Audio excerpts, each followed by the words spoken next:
시 11편 1절부터 7절까지의 말씀입니다.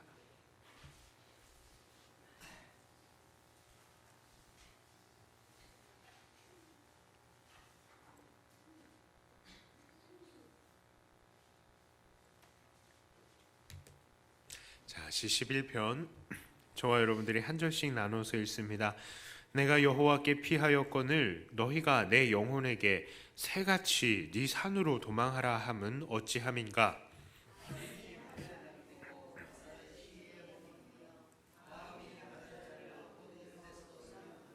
터가 무너지면 의인이 무엇을 하랴.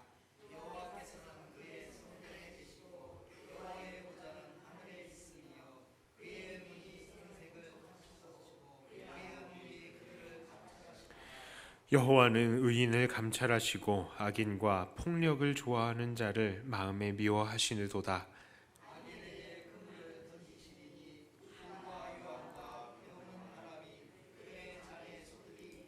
함께 읽습니다.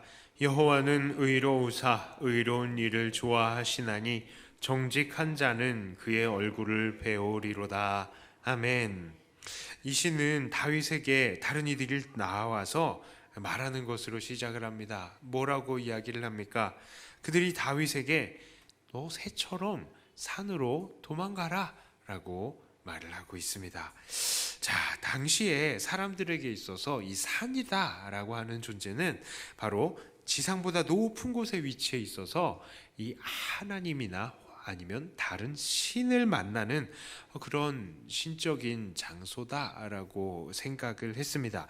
그러니까 이것은 당시에 문화적으로 본다면 야, 너 네 신을 섬겨라 라고 그렇게 해석을 할 수도 있겠습니다. 자, 그런데 지금 다윗의 상태는 어떻다고요? 이미 하나님을 의지하고 있는 상태라고요. 이미 하나님을 의지하고 있는 상태인데 섬기고 있는데, 그런데도 지금 다른 이들은 다윗에게 너는 네 산으로 가라 이렇게 말을 한다라는 것이죠. 이거 도대체 무엇라고 받아들여야 될까요? 하나님 잘 믿어라 그런 수준으로 받아들여야 되는 것일까요? 그런데 여기에 대해서 다윗은 3절에 이렇게 말하죠. 터가 무너지는 것이다. 그것은 터가 무너지는 것이다 라고 이야기를 해요.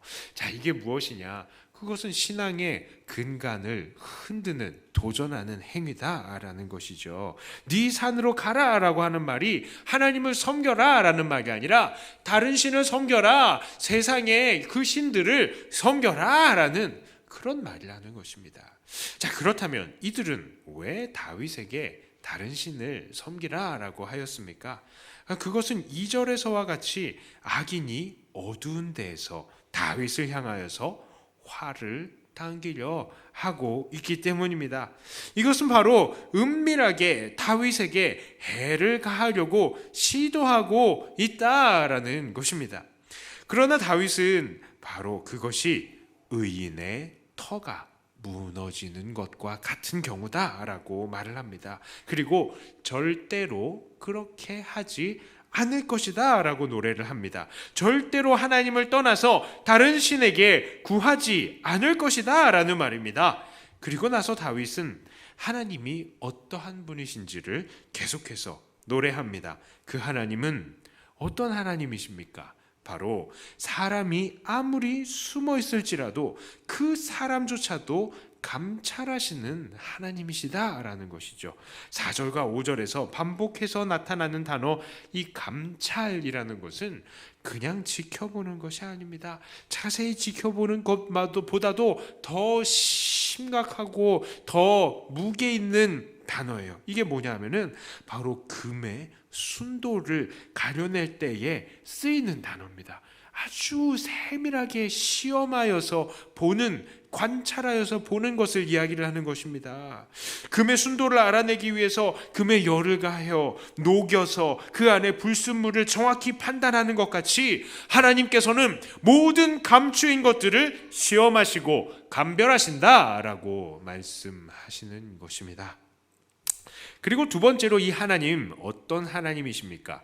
그 하나님은 7절과 같이 정직한 자를 만나주시는 분이시다라는 것입니다. 자, 이 마음이 정직하다라는 말은요, 직역을 하면 마음이 곧다라는 의미예요.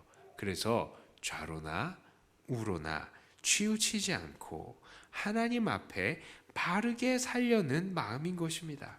하나님은 이러한 사람들을 만나주신다라고 말씀하고 계십니다. 예.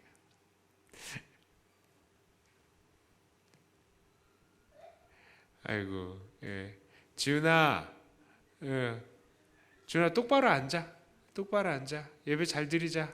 응? 예배 잘 드리자. 그리고요.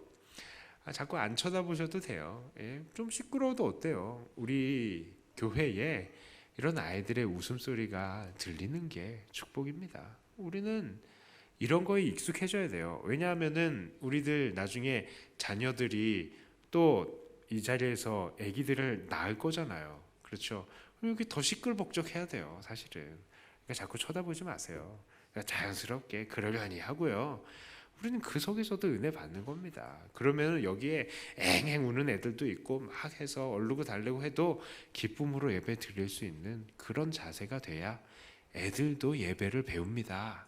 예. 우리가 자꾸 이렇게 애들 본다고 이렇게 쳐다보고 그러면 우리가 예배가 안 돼요. 그러니까 애들은 어차피 떠들게 돼 있으니까 우리는 우리 예배를 드리면 되는 겁니다. 예. 지훈이도 예배 잘 드려. 응? 그래. 잘했다. 자, 하나님께서는 우리들 마음이 정직한 자들, 마음이 곧은 자들을 하나님께서는 만나 주신다라는 것입니다. 자, 그래서 두 가지를 이야기했어요. 바로 하나님은 모든 것을 감찰하시는 분이시다. 또한 정직한 자를 만나 주시는 분이시다라는 것을 오늘 본문은 말씀하고 계십니다. 그러므로 다윗이 이 하나님이라는 이 터에 굳게 서겠다라고 결심을 하고 있는 것이죠. 자, 오늘 본문은 우리에게 무엇을 도전하고 있습니까?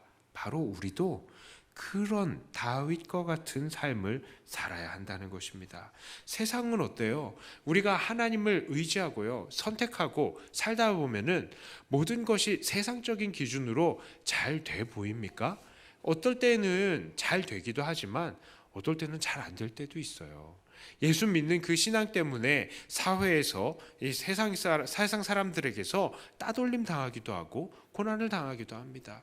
또 예수님 믿는 그 신앙 때문에 정직하게 행하려고 할 때에, 거짓말을 안 하려고 할 때에 크게 손해를 보는 때도 정말 많은 것입니다.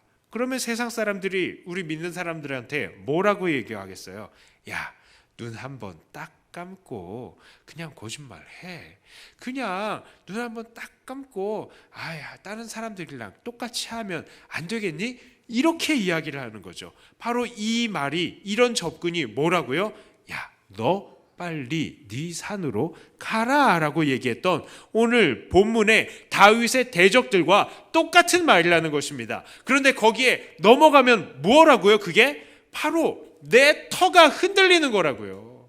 내가 세상에서 나아가가지고 세상 사람들 사는 것과 똑같은 방법으로 세상 사람들 미워하는 사람 나도 똑같이 미워하고, 세상 사람들 거짓말하는 대로 나도 똑같이 거짓말하고, 세상 사람들 욕하는 대로 나도 똑같이 욕하면 내 터가 무너지는 거라고요. 내가 하나님을 믿는 그 사람으로서의 그 모습을 그냥 버려버리는 거라고요. 그래서 오늘 본문을 통해서 우리는 무엇을 다짐해야 됩니까? 첫째로 우리는 은밀한 죄를 범하지 말아야 한다는 것입니다. 하나님은 모든 숨겨져 있는 것까지도 모두 다 감찰하시는 분이십니다. 우리가 숨어 있어도요, 우리를 다 지켜보시는 분이시라고요. 우리의 마음이 어떠한지를 다 실험해서 감찰해 보신다는 겁니다. 하나님의 눈은 모든 것을 감찰하시기 때문에 악인들이 어두움 속에서 몰래 화살을 쏘아서 우리를 해하려는 것까지 살피시죠. 그렇다면 우리의 생각은 거기에서 머물러서는 안 됩니다. 하나님의 감찰하심이 숨어있는 악인들에게까지 감찰을 하신다면 그의 자녀들, 밝은 빛 가운데 있는 그의 자녀들에게는 어떻겠습니까? 우리가 하나님의 안에 있기 때문에 나는 하나님의 감찰하심을 피할 수 있습니다 라고 생각하십니까? 절대 그렇지 않습니다. 우리가 예수님을 믿어서 하나님의 자녀가 되었을지라도 하나님은 우리를 감찰하시며 우리를 가르치시는 것입니다. 우리의 자식들이 범죄하면 그가 우리 자녀이기 때문에 우리가 넘어갑니까? 아이고 예쁜 거 그래 잘못했지만 내가 넘어간다. 절대 그렇게 하지 않습니다. 남의 집 자식이 범죄하면 놔두죠. 남의 집 자식이 범죄하면 그냥 놔둬요. 그래라. 왜요? 남의 집 자식이니까. 남의 집 자식이 잘못되면 무슨 상관이에요? 그러나 우리의 자식들이 범죄하면 우리가 가만히 있습니까?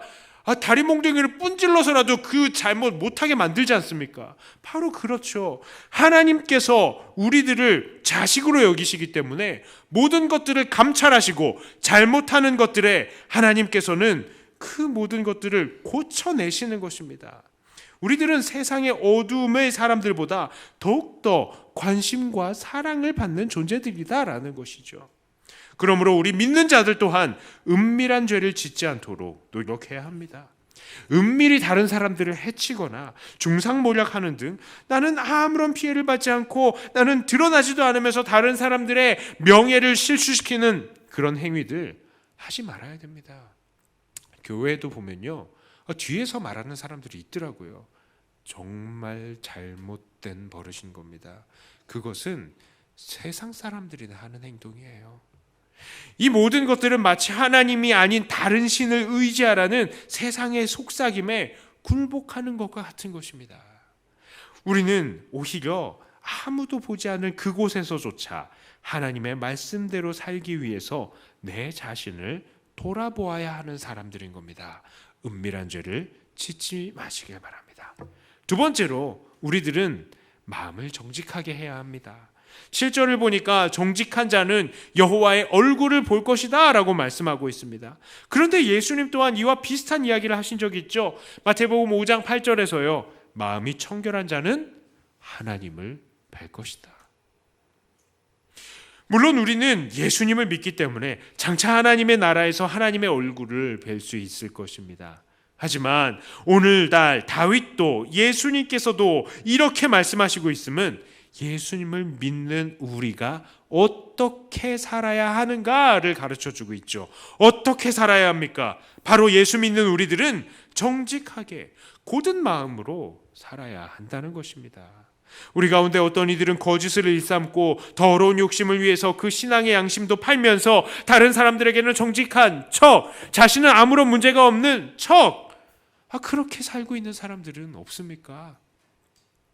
우리 모두는 완벽하지 못하니까 때때로 우리는 정직하지 못할 때도 있습니다.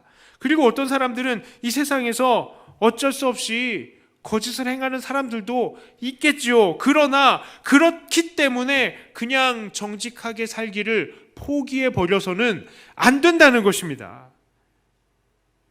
우리는 정말 정직을 우리의 삶의 중요한 계명으로 삼고 이것을 위해서 노력해야 하는 것입니다. 왜요?